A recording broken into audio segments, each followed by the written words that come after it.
हाँ, ये वीडियो फिर से शूट हो रहा है। इस वीडियो को हम पहले अपलोड कर देना चाहते थे, लेकिन हमारी एडिटिंग टीम से वो वीडियो डिलीट हो गया। इस वजह से फिर से रिकॉर्ड करके इसको थोड़ा देर से अपलोड करेंगे। तो हाय, मेरा नाम है अक्षय और शुरू करते हैं इस वीडियो को। हर कॉम्पिटेटिव एग्जाम में 3 तरह के लोग होते हैं। एक जिनकी तैयारी बहुत अच्छी होती है, जैसे कि ये भाई साहब, और ये 119 ला रहे हैं इस मॉक टेस्ट में। कुछ लोग होते हैं जिनकी तैयारी बहुत अच्छी नहीं होती है, जैसे कि ये लोग, और ये भी लगातार तैयारी करते जा रहे हैं अपने आप को बढ़ाने के लिए। ये दोनों ही कैटेगरी के लोग जो है पेपर को क्रैक कर लेंगे इसी साल, ये वाला पेपर नहीं तो आने वाला कोई भी और पेपर। लेकिन तीसरी कैटेगरी जो होती है, जो इस पेपर को नहीं क्रैक कर पाएगी, उसके बारे में हम आपको आगे बताएंगे। पहले हम अपना काम करेंगे और आपको चैलेंज देंगे और आपका सिलेबस कंप्लीट कराएंगे। देखिए, अगले के जो 2 दिन हैं वो हैं आपके डे नंबर 13 और 14, और उसके अंदर आपको क्या करना है। देखिए, हमने आपको ना लगभग सारी ये चीज़ें करवा दी हैं। अब हम साइंस के ऊपर आ रहे हैं। एक एक चीज़ हम नहीं पढ़ेंगे, वीडियो बहुत लंबा हो जाएगा। हमने आपका ये सब कुछ कंप्लीट करवा दिया है। अब हम आ जाते हैं इलेक्ट्रिसिटी और मैग्नेटिज्म के ऊपर, जिसके नोट्स हमने आपको बना के दिए हैं, अभी आपको आगे बताता हूँ। और टीचिंग एप्टीट्यूड के ऊपर। टीचिंग एप्टीट्यूड भी हमने आपको 60% कंप्लीट करा दिया है, बाकी का आज कंप्लीट करा देंगे। तो देखिए क्या करना है आपको। अगले के 2 दिनों में मैंने ये वाला PDF आपको भेज दिया था आज सुबह 2 बजे। इलेक्ट्रिसिटी और मैग्नेटिज्म के ये कस्टमाइज नोट हमने आपको भेजे, जो कि आपके एग्जाम में आएंगे। 30 पन्नों का PDF है, इंग्लिश हिंदी दोनों में। इसको पढ़ लेना, आपका ये टॉपिक यहाँ से क्लियर हो जाएगा। MCQ वगैरह भी हैं ये। और अगला जो टॉपिक आपको करना है वो है 113 पेजेस का, इंग्लिश हिंदी दोनों में। ये NEP के क्वेश्चन है जो कि आपके एग्जाम में आने हैं, आपको ये पूरा करना ही पड़ेगा। नेक्स्ट देखिए, ICT बेस्ड टीचिंग आने वाली है, तो वो आपकी ये इस PDF से कवर होगी। 203 पेजेस की ये PDF है, लेकिन ये सिर्फ हिंदी में है, तो आप इसको कर लीजिएगा। और इसमें आपका ICT बेस्ड और बाकी भी जो टीचिंग एप्टीट्यूड के क्वेश्चन है वो भी कवर होते हैं, सिर्फ ICT बेस्ड नहीं है, ठीक है। उसके बाद ये वाला PDF आपको दिया गया है NCF वाला। NCF वाला आपको पता है, NCF और RT से क्वेश्चन आने हैं, 2 से 4 क्वेश्चन आएंगे इससे। ये वाला PDF कर लीजिएगा, आपका ये टीचिंग एप्टीट्यूड यहाँ पे तैयार हो जाएगा। अब देखिए, इस वीडियो को देखने से पहले मेरा एक ये वाला वीडियो है, ये जरूर देख लीजिएगा। मैंने ग्रुप पे भी शेयर कर दिया था, ताकि आपको थोड़ा और मोटिवेशन मिल सके। और जैसा कि मैंने ग्रुप में कहा था कि अब हम जो है थोड़ी कड़वी बात कहेंगे, क्योंकि मीठी बातों से क्या होता है, मीठी बातों से आपको हो जाएगा डायबिटीज। और डायबिटीज भी कौन सा, बेरोजगारी वाला डायबिटीज। तो अब हम आपसे यहाँ पे कुछ ऐसी बातें कहेंगे जो कि शायद आपकी आंखें खोल देंगी। ये अभी मैंने आपको बताया कि 2 तरीके के लोग होते हैं। अब तीसरी कैटेगरी की बात करते हैं। तीसरी कैटेगरी वो है जिसको सिर्फ इस चीज से मतलब है कि सर, क्या आने वाली वैकेंसीज इसी साल आ जाएंगी, क्या ये डेट आगे बढ़ जाएगी या नहीं। डेट के बारे में भी आज चंडीगढ़ डिपार्टमेंट ने ये बात क्लियर कर दी कि ये डेट इस तारीख को होने वाली है और 23 अप्रैल से जो है आपके एडमिट कार्ड डाउनलोड हो जाएंगे। अब ये जो तीसरी प्रजाति वाले हैं, ये लोग बहुत तेजी से पेपर की तैयारी शुरू कर देंगे। मैंने आपको बताया था कि जितने भी फॉर्म भरे जाते हैं किसी भी गवर्नमेंट एग्जाम में, उसमें से 50% लोग तो केयर ही नहीं करते हैं, और जो बाकी के 20% होते हैं उनमें से वो ये सोचते हैं कि लास्ट टाइम पे हम थोड़ा सा पढ़ लेंगे। और सिर्फ 30% लोग ऐसे होते हैं जो बहुत अच्छे से तैयारी करते हैं, ठीक है। ये बात मैंने आपको एनालिसिस में पहले बताया हुआ है। अब आप ये देखिए कि ये जो तीसरी कैटेगरी वाले लोग हैं, ये लोग सोचते हैं कि एक काली मुर्गी, 4 नींबू, सिंदूर, कपास का पुतला, चील का पर, इन सब सामग्रियों को इकट्ठा कर एक मरे हुए ताजा मुर्गे की खोपड़ी के ऊपर रखकर ऐसा मंत्र फूंकूंगा कि आपकी लाइफ बन जाएगी। इस तरह से पेपर निकल जाएगा। जी नहीं, आपका पेपर इस तरह से या पेपर लीक से नहीं निकलेगा। अगर आप किसी भी तरह का ये हथकंडा अपनाना चाहते हैं कि पेपर लीक करा लेंगे, कोई जानने वाला है, चीटिंग कर लेंगे, लास्ट टाइम पे पढ़ लेंगे, मैं एकदम साफ शब्दों में आपको बता दूं, आपका करियर कहीं नहीं जा रहा है, आप जहां पे हैं वहीं रह जाएंगे। तो पेपर निकालने के लिए आपको करना क्या पड़ेगा। इस दुनिया में सिर्फ 2 लोग ऐसे हैं जो कि आपकी वाकई में हेल्प करना चाहते हैं। एक तो आपके टीचर्स और दूसरे आपके पेरेंट्स। तीसरा कोई इंसान नहीं, आपके भाई बहन, दोस्त, रिश्तेदार, कोई नहीं चाहेगा कि आप उनसे आगे बढ़ जाओ। अगर आप किसी भी दोस्त के पास या किसी भी रिश्तेदार के पास जाओगे और बोलोगे यार मेरी जॉब नहीं लग रही, मैं परेशान हूं, मेरे साथ बहुत सारी दिक्कतें हैं, तो पता है वो क्या कहेंगे, अरे कोई बात नहीं यार, आ बैठ, तुझे खाना खिलाता हूं, अरे बैठो खाओ पियो, कुछ नहीं होगा। जिस दिन आप बता दोगे कि मैं ना ये कर रहा हूं, मैंने बहुत ज्यादा मेहनत करी है, देखो इस साल मेरा पेपर निकल जाएगा, आपको तुरंत नीचा दिखाने लगेंगे वो लोग। और आपको भी ये बात पता है, लेकिन फिर भी आपको सुननी सिर्फ उन लोग की है और अपने माइंड को एक अलग जोन में लेके जा रहे हो। अब यहाँ पे मैं आपको ना एक ऐसा एनालिसिस बताने जा रहा हूँ जिसको सुन के आपके होश फाख्ता हो जाएंगे। सुनिएगा, देखिए 2013 की बात करें यदि हम, ये वही साल था 2013-14 जब मोदी सरकार आई थी पहली बार। और उसी टाइम पे आपने सुना होगा कुछ गाने आए थे जो आज भी बजते हैं। मैंने ये गानों का नाम क्यों लिया, क्योंकि आप रिलेट कर पाओगे। आशिकी, एक विलन, तेरी गलियां, इस तरह के गाने आए थे। इस गानों की बात मैं क्यों कर रहा हूं, क्योंकि आप रिलेट कर पाओगे। ये गाने आप आज 2024 में भी सुन रहे हैं, 10 साल हो गए इस बात को, ठीक है। आप में से जो जितने भी लोग तैयारी कर रहे हैं उनकी बेसिक उम्र कितनी होगी, 24 साल से लेके 32 साल या 34 साल तक की होगी, ठीक है। तो एवरेज हम मान के चलते हैं 30 साल आपकी एज होगी, ठीक। अब आप समझ गए कि 30 साल की उम्र में आप अगर 500 रुपए भी खर्च करना चाहते हैं तो आपको चेहरा देखना पड़ता है अपने पेरेंट्स का कि यार मुझे कहीं से पैसे मिल जाएं। बात सही बोल रहा हूं या नहीं। या फिर अगर आप कहीं पे काम कर रहे हैं प्राइवेट टीचिंग में, देखो आपने जो कोर्स करा हुआ है वो है B.Ed या BLed वाला, JBT वाला, तो आपको पता है कि इससे आपको किसी भी एमएनसी में या किसी भी ऊंची जगह जॉब नहीं मिलनी है, या तो गवर्नमेंट जॉब, या तो आप कोचिंग भी नहीं चला पाओगे आज के ज़माने में, क्योंकि आपको पता है कि सारी चीज़ें ऑनलाइन है, सारे बच्चे ऑनलाइन पढ़ रहे हैं कोर्स ले लेके, तो आपकी कोचिंग का बिजनेस भी बंद हो गया। अब यहाँ पे आप क्या करोगे कि आप प्राइवेट जॉब करोगे जिसमें 12,000 से लेके बहुत ज़्यादा, अगर हम मैक्सिमम बात करें तो 30-35 हज़ार रुपए की सैलरी होगी, और आपसे कुत्तों की तरह काम कराया जाएगा। जी हाँ, कुत्तों की तरह काम कराया जाएगा। एक टीचर को प्राइवेट स्कूल वाले क्या बना के रख देते हैं, उसकी क्या इज्जत देते हैं, ये आपको भी पता है। अब आप समझ लो, जो सरकार है, हमारी जो गवर्नमेंट है, वो गवर्नमेंट एम्प्लॉयज़ को डीए, जो डियरनेस अलाउंस होता है, महंगाई भत्ता, वो 50% बढ़ा के दे रही है। महंगाई कहाँ से कहाँ पहुँच गई, उनकी सैलरी पहले ही से 60,000 प्लस है और उससे भी बहुत ज़्यादा है, लेकिन उनको महंगाई भत्ता दिया जा रहा है और उनका गुजारा नहीं चल रहा 60,000 रुपये में। और आप अपने फ्यूचर को किस तरह से प्लान करते हो, मुझे ये बता देना एक बार।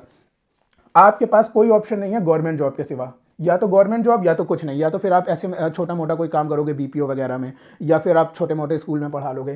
क्या उससे आपका फ्यूचर सेट होगा?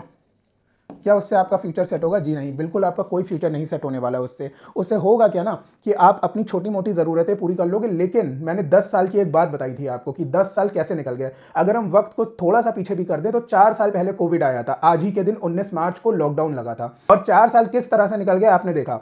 आने वाले 6 साल और निकल जाएंगे। आपकी उम्र है 30 साल, अब हो जाएगी 40 साल, एवरेज की जो बात बताई थी, या 40 के आसपास आप पहुंच जाओगे। अब आप समझिए, 30 साल की उम्र में आपके माँ बाप ने आपको पैदा करके आपका घर भी बना दिया था, और आप आज भी स्ट्रगल कर रहे हो 10,000 15,000 रुपए कमाने के लिए। तो क्या आपको लगता है कि आपका फ्यूचर सिक्योर रहने वाला है इस तरह से? गवर्नमेंट अपनी वैकेंसीज निकालती जा रही है, गवर्नमेंट अपना काम कर रही है, नौकरी लगने वालों की नौकरियां भी लग रही हैं, पॉपुलेशन बढ़ती चली जा रही है, तो नौकरियों की संख्या बहुत कम हो गई है। आपको भी पता है कि इस गवर्नमेंट में कोई गवर्नमेंट जॉब नहीं निकल रही है, कहीं पे भी DSSB में या फिर कहीं की भी आप बात करें तो गवर्नमेंट जॉब निकलती नहीं है। निकलती है तो पेपर लीक हो जाता है। अगर हम यूपी TGT की बात करें तो 2022 में जून में इसका नोटिफिकेशन आया था, और आज 2024 के मार्च में 2 साल तक कोई अता पता ही नहीं है। कितने बच्चे तो BPSC में सेलेक्ट हो गए, कितने तो कहीं और सेटल हो गए, और कितनों के साथ क्या क्या हो गया होगा इन 2 सालों में कोई पता नहीं है। तो आपको क्या लगता है कि आज आप फॉर्म भरोगे, 3 महीने बाद आपका जो है सिलेक्शन हो जाएगा और चौथे महीने से आपको पगार मिलने लगेगी? ऐसा नहीं है। आप जब तक ये सपने देखना छोड़ नहीं दोगे ना कि सब कुछ बहुत आसानी से हो जाएगा, तब तक आपका सिलेक्शन नहीं होगा। जिनका सिलेक्शन होना होता है वो जीरो से भी शुरुआत करते हैं, जिनके मॉक टेस्ट वगैरह में कम नंबर भी आते हैं, फिर भी वो लगातार तैयारी करते रहते हैं, वो 60 तक पहुंचते हैं, 70 तक पहुंचते हैं, 75 तक पहुंचते हैं, 78 तक पहुंचते हैं, लेकिन वो अपनी तैयारी को रोकते नहीं है और करते करते जो है वो कट ऑफ को क्लियर कर लेते हैं। जिनकी तैयारी बहुत अच्छे से है उन्होंने भी कभी ऐसे ही शुरू करा होगा। लेकिन आप लोग क्या कर रहे हैं? आप लोग सिर्फ और सिर्फ इंतजार कर रहे हो कि नई वैकेंसी कब आ जाएगी, DSSB कब आ जाएगा, सुपर टेट कब आ जाएगा, एग्जाम की डेट आगे बढ़ेगी या नहीं, इलेक्शन कब होंगे, बस इसी में आपका दिन बढ़िया गुजर गया। बीच आपने टीवी पे थोड़े से क्रिकेट मैच देख लिए, थोड़ी सी रील्स देख ली इंस्टाग्राम पे, और थोड़ा सा इधर उधर का वीडियो देख के अपना एंटरटेनमेंट करके दिन गुजार लिया। लेकिन आप समझिए इस बात को कि 2024 के 3 महीने बीत चुके हैं और 9 महीने बाद ये साल भी बीत जाएगा। तो आप अपनी लाइफ में आगे क्या करोगे? और ये जरा सोच के मुझे बताइएगा कि 10 साल बाद जब आप 40 साल के हो जाओगे तो आपकी इनकम जो है, आपके दोस्तों की जो MNCs में लगे हैं उनकी इनकम तो 4 लाख 5 लाख पर महीना हो सकती है, लेकिन आपकी इनकम क्या होगी? तब क्या आप करेंगे? एक छोटा मोटा रेस्टोरेंट खोलेंगे, क्या कोई स्टार्टअप करेंगे? जी नहीं। आपने पढ़ाई करी है DLED JBT B.Ed जैसे कोर्सेज की, जो अपने आप में बहुत बड़ी बात है, लेकिन आप अपनी कद्र नहीं समझ रहे हो इस समय। आपको खुद नहीं पता है कि आप क्या चीज़ हो। और मैं आपको बताऊं कि आप अगर इनको जानते हो, सुनीता विलियम्स नाम है इनका, आप YouTube पे जाइएगा, सुनीता विलियम्स टाइप करिएगा और आपको जो है इनके वीडियोस मिलेंगे। 6-6 महीने ये लेडी स्पेस में रहती है, और वहां पे क्या करती है आप देखिएगा YouTube वीडियो में, कभी कभी इनकी स्पेसशिप खराब होती है तो ये ना स्पेस में ही बाहर निकलती हैं, अपनी स्पेसशिप को खुद रिपेयर करती हैं और खुद अंदर आ जाती हैं। आप सोचो कि जब ये लेडी स्पेस में पहुंच गई, इनके जैसे कितने लोग जो है स्पेस में पहुंच गए, तो आपसे टीचिंग एप्टीट्यूड, ICT, मैथ्स और ये क्वांट जैसे क्वेश्चन नहीं निकलेंगे? क्या बात कर रहे हो आप? सब निकलेगा आपसे, लेकिन आप करना नहीं चाहते हो। बात ये है, कुछ लोग हैं जो लगातार तैयारी कर रहे हैं, शांति से तैयारी कर रहे हैं, और वही इस पेपर को क्रैक करेंगे, चाहे भले ही उनकी तैयारी बहुत हाई लेवल पे हो या बहुत लो लेवल पे हो, इससे मैटर नहीं करता, लेकिन वो चल रहे हैं, लगातार चलते जा रहे हैं। जाहिर सी बात है, जो लगातार रेंगेगा, चलेगा, दौड़ेगा और भागेगा, एक ना एक दिन तो वो बॉर्डर को क्रॉस कर ही लेगा ना। लेकिन आप तो बस अपनी जगह पे एक जगह आराम से बैठे हुए हो और आपको कुछ करना ही नहीं है, और सिर्फ इस चीज से मतलब है कि पेपर कब होगा। भाई इससे कुछ नहीं होने वाला है। आप इस बात को जानते हो कि इस दुनिया में आप सबको धोखा दे सकते हो, हर इंसान को धोखा दे सकते हो, लेकिन अपने आप को धोखा नहीं दे सकते हो। तो आज आप अपने आप से 5 मिनट निकाल के ये बात पूछना, क्या मैं वाकई में अगले 2 साल में गवर्नमेंट जॉब में सेलेक्ट हो जाऊंगा जो मेरी हरकतें हैं, या नहीं सेलेक्ट हो पाऊंगा? और अगर आपको लगता है कि मैं सेलेक्ट नहीं हो पाऊंगा तो आपको कुछ नहीं करना है, आप सिर्फ हमारी स्ट्रेटेजी को फॉलो करिएगा। आप हमारे व्हाट्सएप ग्रुप को ज्वाइन करिए, हमारे साथ साथ जुड़ जाइए और हमारे साथ लगातार तैयारी करिए। एक एक दिन हम आपकी तैयारी करा रहे हैं। इस तरह के वीडियोस हम सिर्फ इसलिए बनाते हैं ताकि आपको लगातार मोटिवेशन मिल सके और बात समझ में आ जाए कि लाइफ कितनी हार्ड हो सकती है आपके लिए। आने वाले दिन बहुत खतरनाक हो सकते हैं और बहुत अच्छे भी हो सकते हैं। मैंने आपको इस वीडियो में लगातार ये बता रखा है कि जो हमारे कैंडिडेट्स हैं जिनका गवर्नमेंट जॉब में सिलेक्शन हुआ है वो कितनी बेहतरीन लाइफ को जी रहे हैं। आप भी जी सकते हैं। कभी वो स्टूडेंट्स भी आपकी तरह ही स्ट्रगल करते थे, लेकिन वो स्ट्रगल करते थे, वो ये नहीं पूछते थे कि एग्जाम कब होगा, वो ये नहीं पूछते थे कि अगली वैकेंसी कब आएगी। उनको सिर्फ एक चीज से मतलब था कि मेरी तैयारी किस तरह की चल रही है। आप अपनी तैयारी को जितना बढ़ाते जाओगे उतनी आपकी प्रॉब्लम कम होती जाएगी, वरना जो मैंने आपको प्रॉब्लम बताई है ये बढ़ती ही जाएगी। इस चीज से कोई मैटर नहीं करता है कि आपने इससे पहले मैथ्स लगाई है या नहीं,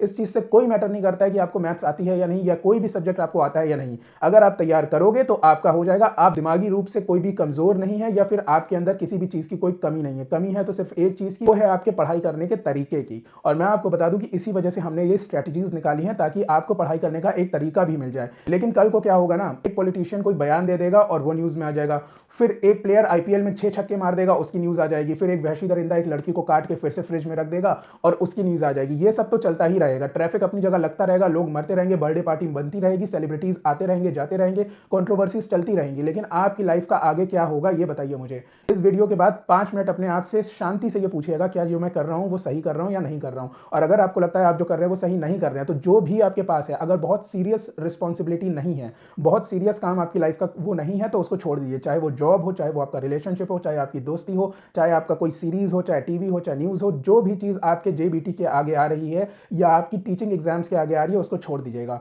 आप सिर्फ उस चीज़ पे फोकस करिए जिस वजह से जो है आपके अकाउंट में सैलरी क्रेडिट होगी। किसी भी ऐसी चीज़ पे फोकस मत करिए जो आपके सैलरी के अगेंस्ट हो। आप समझ रहे हो ना मैं क्या कह रहा हूँ। तो बताइएगा जरूर कमेंट बॉक्स में कि इस वीडियो के बारे में आप क्या सोचते हैं। मिलते हैं आपसे आने वाले चैलेंजेस और वीडियोज़ में। तब तक के लिए थैंक यू सो मच।